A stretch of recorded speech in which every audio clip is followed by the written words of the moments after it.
तो आज मैं आपको एक अनोखी रहस्यमय कहानी सुनाऊंगी। अगर आप चैनल पर नए हैं तो अभी सब्सक्राइब कर ले। यह मेरा दूसरा नया चैनल है ताकि और भी रहस्यमय कहानी सबसे पहले आप तक पहुंचे तथा कहानी पूरा देखे, क्योंकि अंत में एक अनोखा रहस्य छुपा है। धन्यवाद। तो सुनिए। विंध्याचल पर्वत की ऊंची चोटियों के बीच स्वर्णपुर नाम का एक समृद्ध राज्य था। ये राज्य अपनी अतुलनीय धन संपदा और विशाल खजानों के लिए जाना जाता था। राज्य के ठीक बीच में एक प्राचीन शिव मंदिर था, जहां एक विशाल स्वर्ण पिंड स्थापित था। इस पिंड के बारे में माना जाता था कि यह शिव जी की कृपा से ही प्रकट हुआ था और इसकी पूजा से राज्य में धन धान्य की कमी नहीं होती थी। हर श्रावण मास में राजा स्वयं इस स्वर्ण पिंड का अभिषेक करते और प्रजा से बड़ी मात्रा में कर टैक्स वसूल कर उसे मंदिर के खजाने में जमा करते थे। ये समर्पण केवल एक अनुष्ठान नहीं था, बल्कि राजा की शक्ति और राज्य की समृद्धि का प्रतीक था। परंतु पिछले कुछ दशकों से स्वर्णपुर के राजाओं में अत्यधिक लोभ और स्वार्थ बढ़ गया था। वे केवल अपने खजाने भरने और निजी सुख सुविधाओं में लीन थे। प्रजा पर भारी कर लगाए जाते थे, जिससे वे गरीब और दुखी होते जा रहे थे। राजा और उनके मंत्री अपनी दौलत पर घमंड करते थे और प्रजा की समस्याओं को अनदेखा करते थे। उनमें न्याय और करुणा की भावना कम हो गई थी और हर कोई केवल अपनी शक्ति और व्यक्तिगत लाभ में लगा रहता था। इस बदलती हुई मानसिकता का परिणाम ये हुआ कि स्वर्ण पिंड की चमक फीकी पड़ने लगी थी और वह अब केवल एक साधारण धातु का टुकड़ा जैसा दिखने लगा था। उसकी आभा और वह दैवीय शक्ति जो पहले महसूस होती थी, गायब हो गई थी। मंदिर में भले ही राजा अभिषेक करते थे, पर उसमें सच्चा श्रद्धा भाव नहीं था, बल्कि एक अजीब सी प्रदर्शन की भावना और अशांति फैल गई थी। प्रजा चिंतित थी, क्योंकि उन्हें पता था कि स्वर्ण पिंड की चमक का कम होना उनके राजा के लोभ और शिवजी की नाराजगी का संकेत है। राज्य में धनाचार्य नाम का एक लोभी राजा था। वो बहुत शक्तिशाली और धनी था, पर उसका मन भी राज्य के अज्ञान और आंतरिक अंधकार से प्रभावित था। उसे लगता था कि धन ही सब कुछ है और वह अपनी शक्ति से किसी भी समस्या का समाधान कर सकता है। वो अक्सर गरीबों और जरूरतमंदों को नजरअंदाज करता था और उसे कभी सच्ची शांति नहीं मिलती थी। उसका मन भी शिवजी की भक्ति से ज्यादा अपने असीमित धन संपत्ति और साम्राज्य के विस्तार पर केंद्रित था। श्रावण का महीना आया। स्वर्ण पिंड मुश्किल से टिमटिमा रहा था। मंदिर में उदासी थी और प्रजा में निराशा बढ़ रही थी। राजा धनाचार्य ने देखा कि स्वर्ण पिंड अपनी चमक खो रहा है और चिंतित हो उठा, क्योंकि इससे उसकी प्रतिष्ठा जुड़ी थी। श्रावण के पहले सोमवार की सुबह थी। मंदिर में वृद्ध पुजारी, जो राज्य की बदहाली और स्वर्ण पिंड की फीकी रोशनी को देख रहे थे, राजा धनाचार्य को अपने पास बुलाया। पुजारी ने शांत स्वर में कहा, महाराज, ये स्वर्ण पिंड केवल सोने का ढेर नहीं है, ये प्रजा के विश्वास का प्रतीक है। आज यह मंद पड़ रहा है क्योंकि हमारे भीतर का लालच और स्वार्थ का जंग बढ़ गया है।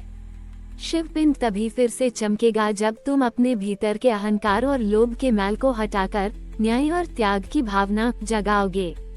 पुजारी ने राजा धनाचार्य को एक चुनौती दी। इस श्रावण के पहले सोमवार से तुम्हें इस स्वर्ण पिंड को फिर से पूरी तरह प्रज्वलित करना होगा। तुम्हें इसके लिए कोई और धन नहीं लाना है, बल्कि अपनी सबसे प्रिय वस्तु का त्याग करना होगा, जो तुमने अन्याय से अर्जित की है। तुम्हें इसे प्रज्वलित करते समय अपने भीतर के लालच, बेईमानी और प्रजा पर अत्याचार की प्रवृत्ति को मिटाकर शुद्ध प्रेम और निस्वार्थ सेवा की भावना से करना होगा। ये तुम्हारा त्याग तप होगा। याद रखना, जब तक तुम्हारे भीतर का अंधेरा नहीं हटेगा, तुम्हारे स्वर्ण पिंड में शिवजी का वास्तविक प्रकाश नहीं आएगा। राजा धनाचार्य ने चुनौती सुनी। उसे यह काम असंभव लगा। वह कैसे अपने सबसे प्रिय धन का त्याग कर सकता था, जब वह जीवन भर उसे इकट्ठा करता रहा था। पर पुजारी की आंखों में उसे एक अजीब सा विश्वास और गहनता दिखी। उसे अपने भीतर एक प्रेरणा महसूस हुई। उसने सोचा, ठीक है, मैं ये करके देखता हूँ। अगर मैं अपनी ज्योति जग आ पाया, तो शायद राज्य को भी कुछ रोशनी मिले। उसने चुनौती स्वीकार कर ली पर अभी भी उसके मन में संदेह और अपने धन के अभिमान की एक छोटी सी छाया थी। राजा धनाचार्य ने चुनौती स्वीकार तो कर ली, पर अभी भी उसके मन में संदेह और अपने धन के अभिमान की एक छोटी सी छाया थी। श्रावण के पहले सोमवार की शाम से उसने मंदिर में स्वर्ण पिंड के पास बैठना शुरू कर दिया। उसने अपने खजाने के दरवाजे बंद कर दिए और व्यक्तिगत सुख सुविधाओं को कम कर दिया। उसे यह बहुत कठिन लगा, उसकी नींद उड़ गई और उसका मन हमेशा उस धन में उलझा रहता था जिसे वह त्यागने वाला था। उसे एहसास हुआ कि जो दौलत उसे कभी अपनी सबसे बड़ी शक्ति लगती थी, वही अब सके ज़मीर पर बोझ बन रही थी। उसका लोभ ही उसके भीतर अशांति का कारण था।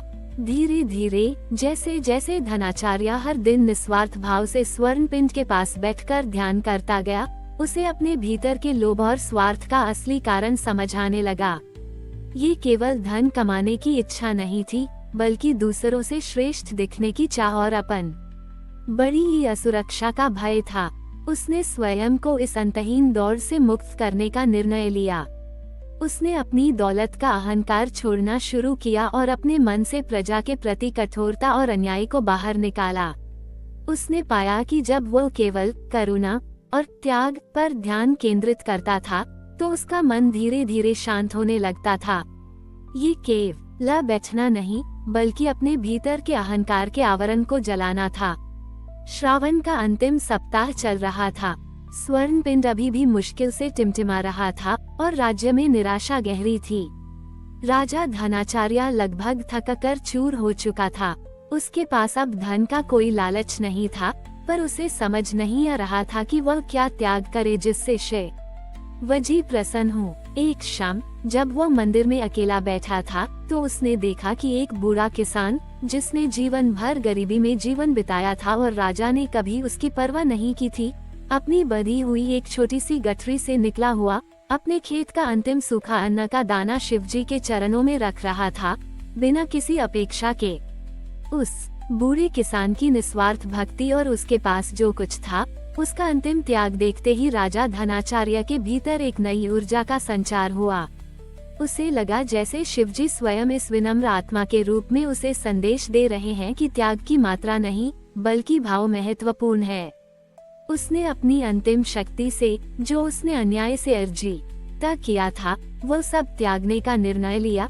इस बार किसी दिखावे के लिए नहीं, बल्कि केवल निस्वार्थ प्रेम और समर्पण के भाव से। श्रावण के अंतिम सोमवार की सुबह थी। राजा धनाचार्य अब भीतर से शांत, विनम्र और सच्चे न्याय से प्रकाशित मंदिर के सामने खड़ा था।